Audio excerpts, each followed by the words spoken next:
What's going on, guys? Welcome back to the Hannahcast YouTube channel, and today we're going to be talking about RRR, or some people will call it RRR, but I'm just calling it RRR because that just rolls off the tongue better to me.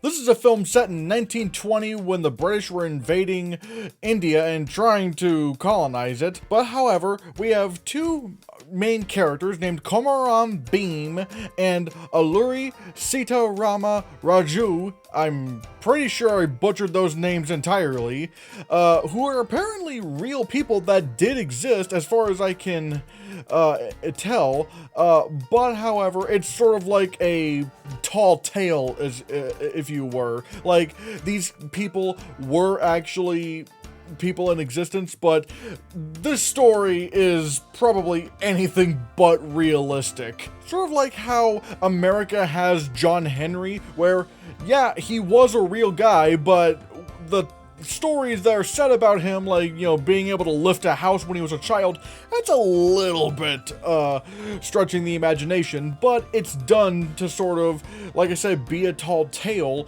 and make that person seem larger than life to drive the moral of the story home.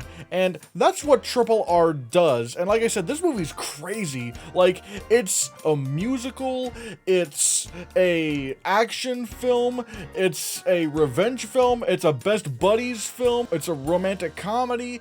It's like literally everything you can imagine, and people will not shut up about this movie. This movie is being talked about by everyone. Like, everyone's like, holy shit, RRR, or most people, like I said, would call it RRR. And so I finally checked it out on Netflix, which apparently I found out doesn't have the original version that was shown in theaters, because the version that was shown in theaters was in the Telugu language, whereas on Netflix, it's in like Brazilian, English, Hindi.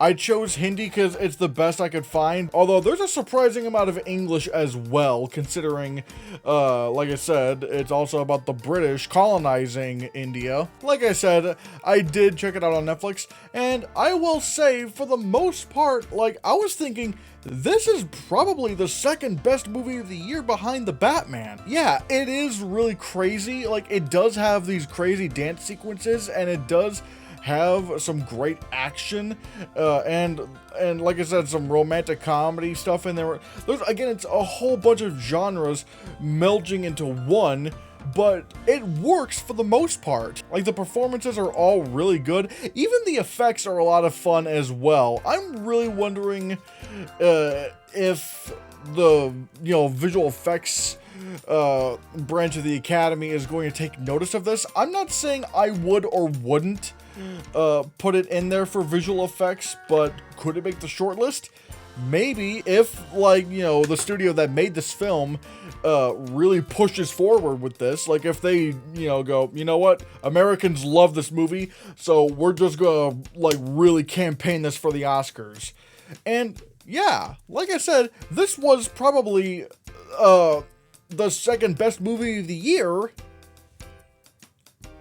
until I found out there was about 43 minutes left in the film, because holy shit, this movie's long.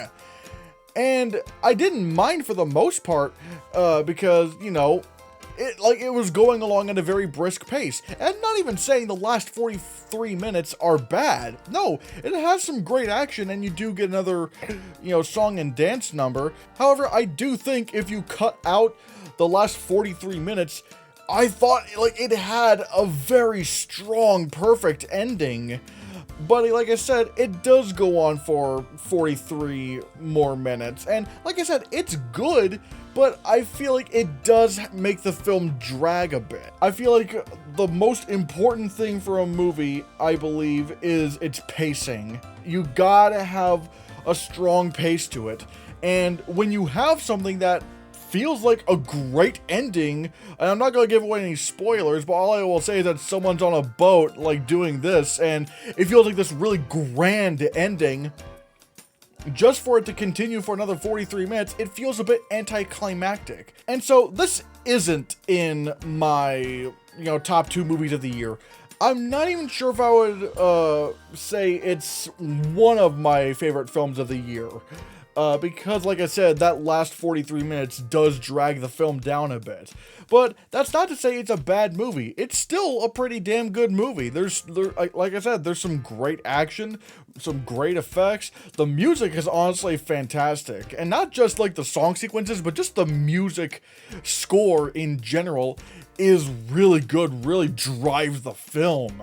And like I said, this movie is over the top. It is crazy. I mean, hell, there's like a scene where like one prison guard like somehow manages to beat through thousands of people, which is not realistic at all. But again, that's not an issue I have with the movie because I know, like, it's India. India's crazy. They love their crazy shit, and I'm all here for it.